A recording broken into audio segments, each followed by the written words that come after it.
Assalomu alaykum qarindoshlar, qanday ahvolinglar? Men Amerikadan doktor Mehmet deyman. Men bugun shu Xitoyninki Shang podshohlik qo'llanmasi degan kitobdagi xalqni kontrol qilishninki 5 xil usuli degan shu mazmun to'g'risida qisqacha bir leksiya so'zlab o'tmoqchi.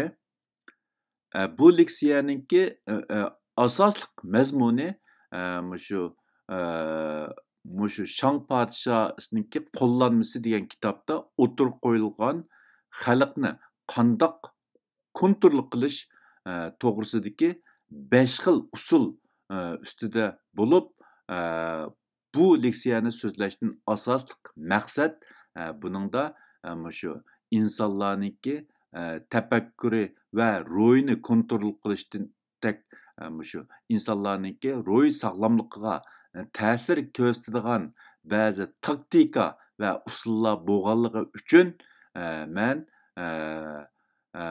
shuningki bizga qoldirgan ro'y sog'lomlik ta'sirlarini asos qilib turib, shu ayni vaqtida o'tirib qo'yilgan Shang podshohning qo'llanmasi degan kitobdagi bu xalqni kontrol qilishning 5 xil usuliniki hozir qadar davom qilayotganligi va uningki bizning psixikamizga bo'lgan ta'sirlari ustida azroq to'xtalmoqchi.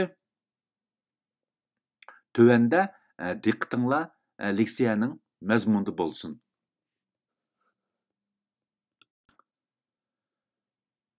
Shang Junshu, yəni Shangның Padişah qo'llanmasi degan bu kitob milodiyadan burunqi 3-chi asrda yozilgan kitob bo'lib, u kitobda o'tirib qo'yilgan xalqni kontrol qilishning 5 xil usuli. 2300 yildan buyon Xitoydagi podshoh va yoki hokimiyatning xalqni kontrol qilishida alohida yetakchilik rol o'ynab kelgan. Bu kitob hozirga qadar 3 xil tilga, ya'ni 1928-yili ingliz tiliga, 1970-yili yapon tiliga, 1981-yili fransuz tiliga tarjima qilingan bo'lib, afsus, mening bilishimcha bu kitob texi Uyg'ur tiliga tarjima qilinmagan.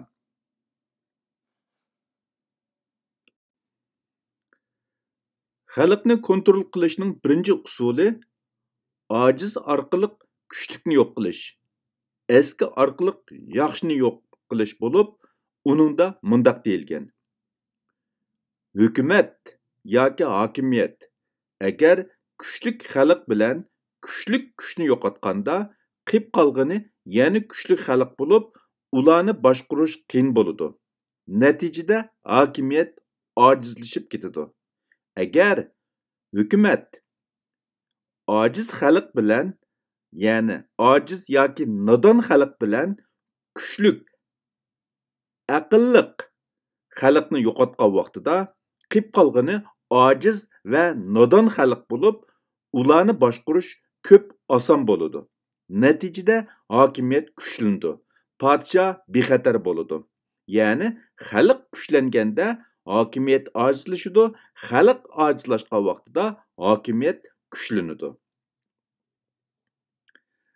Agar yerlik amaldorlar podshohning amrini bijo keltirmay yoki markaziy hukumatning buyrug'iga bo'ysunmay qonunga xilof ish qilgan vaqtida ularni cheqishtirgan o'rtoqlarni mukofotlab, ularning o'rnining yuqori tuvan bo'lishi, mol mulkining oz ko'p bo'lishidan qat'iy nazar cheqishtirganlarga qonunga xiloflik qilgan amaldorlarning amalini berish. Shundoq bo'lganda podshohga sodiq amaldorlar yetishtirgili va hokimiyatni mustahkamligili bo'ladi. Yaxshi, axloqli, adolatli kishilar bilan xalqni kontrol qilgan vaqtda hokimiyat vayron bo'ladi. Aksicha, lukchak, zolim, past, chokini kishilar bilan xalqni kontrol qilgan vaqtida hokimiyat kuchlanadi. Agar yaxshi, axloqli, adolatli kishilar bilan xalqni kontrol qilgan vaqtida eski lukchak va zolimlar yo'qaydi. Xalq yaxshi axloqliq, adolatli kishilarga yiqilishidi. Padişahdan yiroqlashidi. Amaldorlarga bo'ysunmaydi. Hokimiyat ustidan shikoyat qiladi. Natijada hokimiyat ojizlashidi va vayron bo'ladi. Agar eski, lukchak, zolim, past, chokini kishilarni barpo qilib, ularning qo'li bilan xalqni kontrol qilgan vaqtida xalq podshohga yiqilishidi. Podshohning adolatiga tashna bo'ladi. Podshohga dardini anglatib, podshohning o'zlariga ega chiqishini umid qiladi. Tinchlik barpo qilguvchi podshohni himoya qiladi. Natijada hokimiyat kuchlanadi. Mana bu mushu Shang podshohligininki qo'llanmasi degan kitobdagi xalqni kontrol qilishning 5 xil usulining birinchisi. Ya'ni mushu 2300 yildan buyon Xitoydagi podshohliklar mush xil usul orqali xalqni kontrol qilib hokimiyat boshqarib kelgan.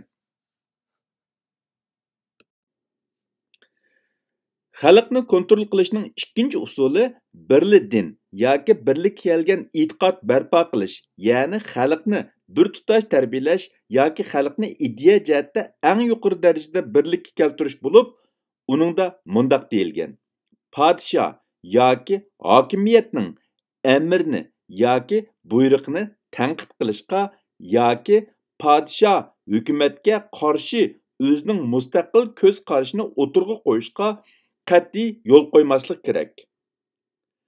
Kuchlik odamlarni vayron qilish, aqlli odamlarni yo'q qilish kerak.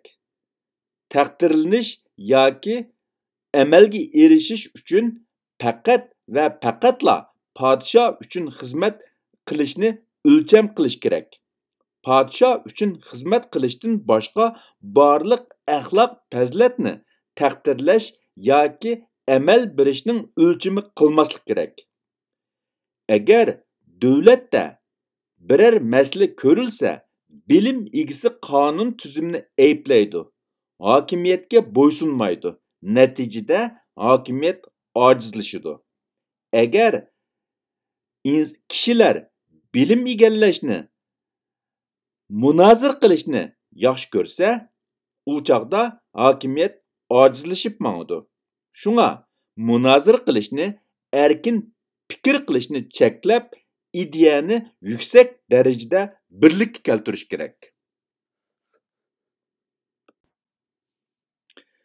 Xalqni kontrol qilishning uchinchi usuli shaxsiyning mol-mulkini musodir qilish, shaxsiy mol-mulk va aqliy boylik bo'lmagan jamiyat yaratish bo'lib, uningda mundaq deyilgan: hokimiyat boshqurganda agar boyni kambag'al qilib, kambag'alni boy qilsa, hokimiyat mustahkam bo'ladi.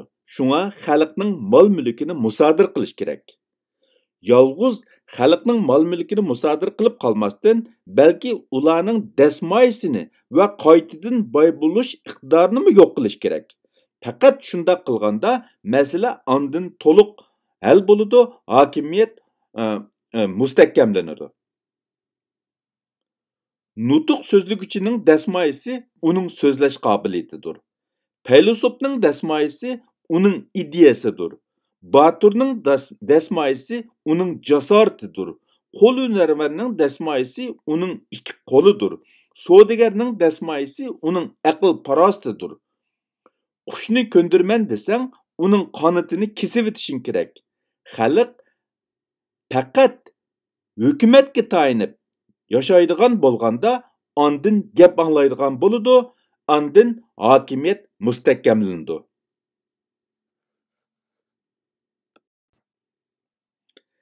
Xalqni kontrol qilishning 4-usuli xalqni past, kambag'al va ojiz tutish bo'lib, uningda mundaq deyilgan: hukmron sinfning salohiyati va huquqini mustahkamlash uchun xalqni cho'qim past, nodon, ojiz va kambag'al tutish kerak. İnson past bo'lgan vaqtida huquqni cho'ng biladigan bo'ladi. İnson ojiz bo'lgan vaqtida huquqqa bo'ysunadigan bo'ladi. İnson kambag'al bo'lganda ega bo'lgan narsaga shukr qiladigan bo'ladi. insonning shaxsiy hurmati va obro'yi yuqori bo'lganda huquqni cho'ng bilmaydigan amaldorlarni ko'zga ilmaydigan bo'ladi. İnsan boy bo'lgan vaqtida mukofotni cho'ng bilmaydigan, mukofot berish orqali ularni jalb qilg'ili bo'lmaydigan bo'ladi. Shunlashqa hokimiyat xalqni boshqarganda jazolash orqali ularning o'rnini tuvaltish kerak. Shundoq bo'lganda hokimiyat mustahkamlanadi.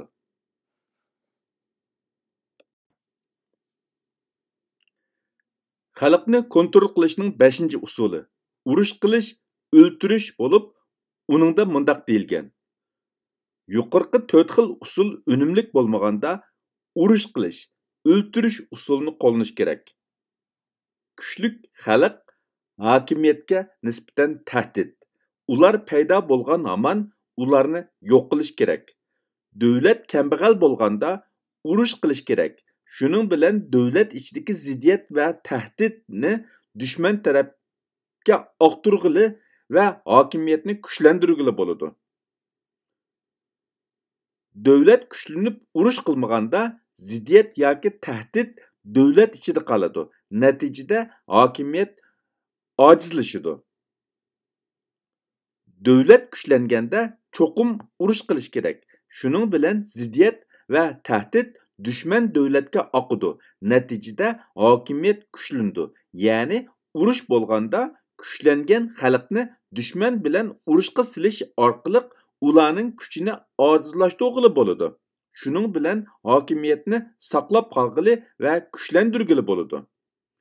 Kuch yetildirib, kuchni yo'qotmagan hokimiyat o'zini vayron qiladigan hokimiyat hisoblanadi. Bundaq hokimiyat cho'qim mag'lub bo'ladi. Kuch yetildirib, kuchni yo'qota oladigan hokimiyat dushmanni vayron qiladigan hokimiyat hisoblanadi. Bundaq hokimiyat cho'qim kuchlanadi. Mana bu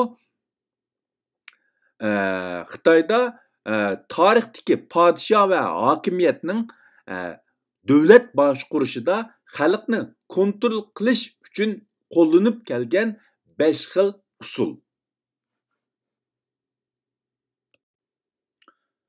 Undaqda bu xalqni kontrol qilishning 5 xil usulining bizning psixikimizga va tafakkur qilish usulimizga qoldirgan salbiy ta'sirlari nimalardan iborat degan vaqtida men ularni tövendagi bir nechta tarafga yakunlab chiqdim.